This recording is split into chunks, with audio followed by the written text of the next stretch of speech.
Hello and welcome back to my channel. My name is Chantel and today I'm going to be doing a used book haul. So I have picked up a number of new used books lately. I think I have 12 here in total just in the past few weeks. And yeah, so these are all thrifted from used bookstores, from thriftbooks.com, stuff like that, garage sales. So these are all just recent used book pickups.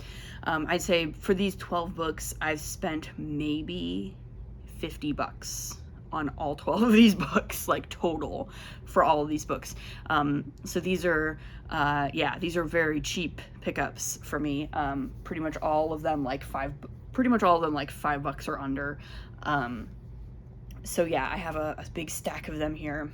Also, I apologize in advance if you hear my animals making noise. I'm filming this a little bit later in the day than I usually do because I was busy earlier, but this is the time of day when my animals tend to get a little riled up and make a little bit more noise. So if you hear my cat meowing or my dog barking, that's probably why. I'm gonna try to get through this relatively quickly so that we don't have to deal with it too much, because my dog especially can be pretty annoying when he starts going off, but we'll see what we can do. I got quite a few books to talk about here, so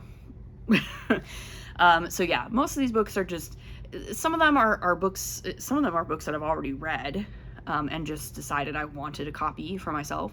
Some of them are books that I'm planning to read for like specific projects or specific reasons, and some of them are just books that I saw and thought, why the heck not?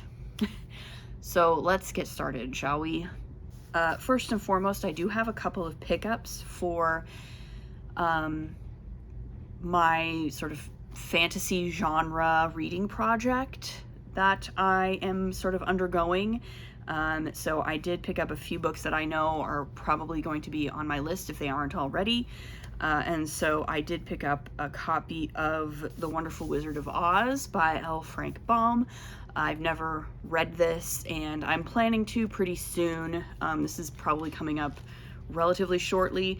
I originally thought that I would avoid children's fantasy literature altogether in my fantasy genre project, but I have since revised that idea, and I've decided to read some of the major highlights of children's fantasy literature because it is important, and it does have an influence not just on other children's literature but also on the fantasy genre as a whole. And a lot of later authors, you know, who were writing adult fantasy later on were still very heavily inspired by some of the children's literature. So yeah, so I have The Wonderful Wizard of Oz here. This is kind of bent. As I said, all of these are like used books. Most of them are from thrift books. Some of them are from local used bookstores. Some of them are from garage sales or whatever. So none of these are like in amazing shape, but it's fine. They were used books. They were very cheap. So yeah, that's The Wonderful Wizard of Oz. I also did pick up A Connecticut Yankee in King Arthur's Court by Mark Twain. This again is another one that I was kind of iffy about at first, but it's Mark Twain. It's a little bit of Arthuriana. It's sort of time travel-y kind of fantasy. And so I think it will fit well with the other sort of, particularly with the other sort of Arthuriana that I'm going to be reading in that fantasy genre project of mine. So I did pick up this. And speaking of Arthuriana, I also picked up The Crystal Cave by Mary Stewart, which is a classic retelling of the Arthurian legend, and that I will this one I probably won't come to until a little bit later, but I saw it again sort of on thrift books for like, you know, a couple of bucks or something, and was like, I do intend to read it eventually, so I thought I might as well pick it up. So there's this one as well. So these are sort of pickups, again, sort of intentioned for specifically for my classic fantasy reading project. So that's what I got these for. Then I have a couple of sort of 20th century classics that I'm interested in reading. The bookstore put some flyers in my book. Okay. So I picked up Mrs. Dalloway by Virginia Woolf. I haven't read very much Virginia Woolf, but I have read Orlando, and I thought it was really interesting, and I would like to read more Virginia Woolf, so I picked up Mrs. Dalloway. And similarly, I picked up Farewell to Arms by Ernest Hemingway. Again, I've read the only Ernest Hemingway I've read so far is The Old Man and the Sea, but I did enjoy it, and I would like to read more Hemingway. And so again, these are sort of authors that I feel like if I have them on my shelf, I'm more likely to pick them up sooner rather than later, so they're here.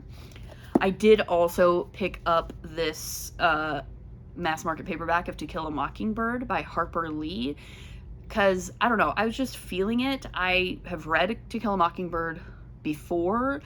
I did at one time have a copy of this book, but I don't think I do anymore. And again, I just sort of saw it on thrift books for like, I don't know, it was probably $1 or $2, and I was like, I should pick it up. And actually, ironically, I didn't even realize that this would be the case. Oh, there's an old piece of paper in here.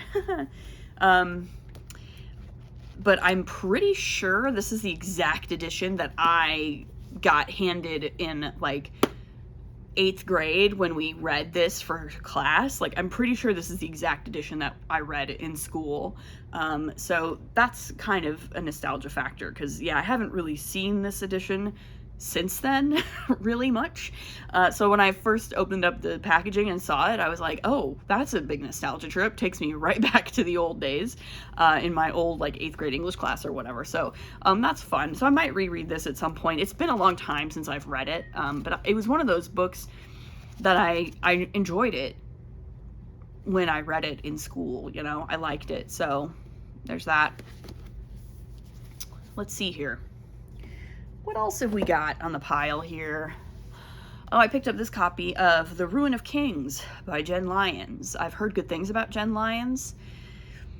This is a start of a series, a trilogy maybe, that she wrote several years ago. And again, it was just sort of like, if I have it on my shelf, then I'm more likely to pick it up in the near future. So I thought I might as well get it as not, since it was only a couple of bucks. All of these, by the way, these used books, it's, you know, it's one of those things where I'll often buy a used book for very, very cheap, and then later on, if I read it and decide that I really, really like it a lot, you know, I may decide to buy like a nice new pretty edition for my shelf like later on, but I'm perfectly happy with owning, you know, a used edition of a book like this. And if I don't like it, I'm only out a couple of bucks, and I can always pass it along to someone else, put it in a little free library somewhere, or whatever, right? That's how I feel about used books, generally speaking. So that's The Ruin of Kings by Jen Lyons. I don't even really know what this is about. Someday, when I pick it up to read it, I will find out. Another book that I have already read, but I just found, is The Girl in the Tower by Catherine Arden. So this is actually the second book in the Winter Night trilogy. I was actually like reading the final book in the trilogy when I found this sitting at a garage sale in my neighborhood for like 50 cents or something. And so I just was like, I might as well buy it, because I was really enjoying the Winter Night trilogy, so I picked it up. So I don't have any of the other either of the other books in this trilogy yet, but you know, I guess this is an incentive for me to pick them up, because I have this one now. So also at that same garage sale, I purchased this copy of Master and Commander by Patrick O'Brian. This actually used to be a library copy. It's still got the thing on the spine from the library, so it clearly has been through a few things.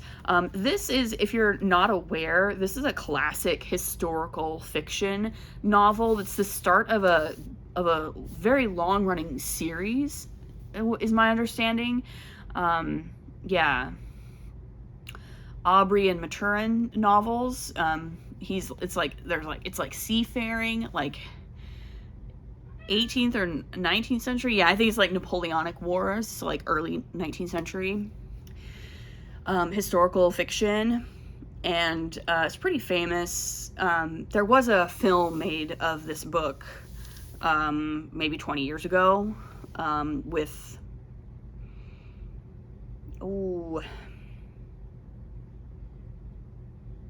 name escapes me now. I'll probably like look it up and put it on the screen and later on in post-production.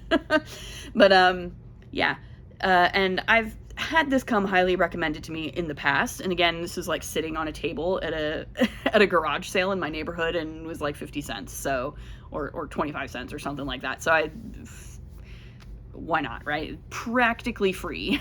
So I might as well just grab it, and I'll get to it sometime, right? Then I also picked up The Historian by Elizabeth Kostova. I believe this is a riff on Dracula. This does not have a dust jacket. This did not come with a dust jacket. This came just like this, naked hardcover. So yeah, I will have to probably look up a synopsis of it, but I'm pretty sure that at least some of this is like a vampire story, possibly a riff on Dracula. I've heard good things about it. And again, this is like incredibly cheap on thrift books, so I just thought I might as well pick it up and have it. The final two books that I have are nonfiction. So I do occasionally pick up nonfiction, and I decided to check out Ron Chernow's biography of Alexander Hamilton. Again, it was there. I've been meaning to try Ron Chernow for a long time. He's written a few biographies that I'm really interested in reading, and this was the one that was on thrift books for really cheap, so I thought I would give it a shot and see what all the fuss is about when it comes to Ron Chernow. So yeah, I feel like this could be a good time. It might also be a long time, but but I will try to get to this at some point. I am very interested in early American history and in the Founding Fathers and that time period, the Federalist period especially, like the late 18th, very early 19th century in America. So this should be a particularly interesting read, I hope. And finally, I cannot do a used book haul like this without picking up a film studies book of some kind. This is called Distribution Revolution: Conversations about the Digital Future of Film and Television. So these are sort of the authors and creators of this book. This is essentially a collection of interviews conducted with various people in the industry and their perspectives on how things have been changing in the digital revolution of the film and television industry. So this is very much a sort of boots on the ground look at how people are viewing their own roles within the industry. These are people who are active professionals in the industry talking about their roles and how their roles have changed, and the perspective that they have on the ground as these things are happening, as these changes are taking place. I think this is a potentially very interesting look. This is a little dated. I think it's about 10 years old now at this point. Maybe a little more than 10 years old. Yeah, this is 2014. So it's a little outdated maybe, but I think it's probably potentially really good at capturing a very specific moment in the industry, right? And this is blurbed by one of my old professors at UCLA. This is blurbed by him, John Caldwell. And yeah, when I saw the blurb from Dr. Caldwell on this book, I was like, okay, I'm grabbing it. The the three authors, Michael Curtin, Jennifer Holt, and Kevin Sanson, are all at UC Santa Barbara, actually. So my alma mater is UCLA. These three are all folks in the media department at UC Santa Barbara. So they're in the UC system. This is published by the University of California Press. So I think this should be a really interesting read. Again, I'm very interested in the digital revolution and how that has changed the industry and how that has changed the way things are made in the film and television industry in this country, and the kinds of disruptions that it's causing in labor, in production pipelines and things like that. So yeah, this is going to be a particularly interesting read for me. So that is my haul. I'll probably have at least one more haul by the end of the year, or if not by the end of the year, then very, very early next year, because I do have a number of like coupons still from my summer reading challenge. My birthday is coming up, and then of course not too long after that is going to be the holidays. So I will probably have another more haul videos in the relatively near future, but I figured I have like 12, right? So I was like, well, I could probably do a haul video, right? When I got 12 books to show you, we can probably do that. So that is what I have for this one. Let me know in the comments if you've read any of these books, particularly if you've read the Virginia Woolf or Ernest Hemingway or the Ron Chernow book. I'm really interested to see if folks are fans of Ron Chernow's biographies or not. Let me know in the comments. And yeah, let me know what you've been reading. What books have you picked up lately? Have you been doing some used bookstore trawling lately? I love a good used bookstore. Want to hear all about it. And yeah, like this video if you liked it. Subscribe if you want to see more. And we'll see you in the next one. Bye.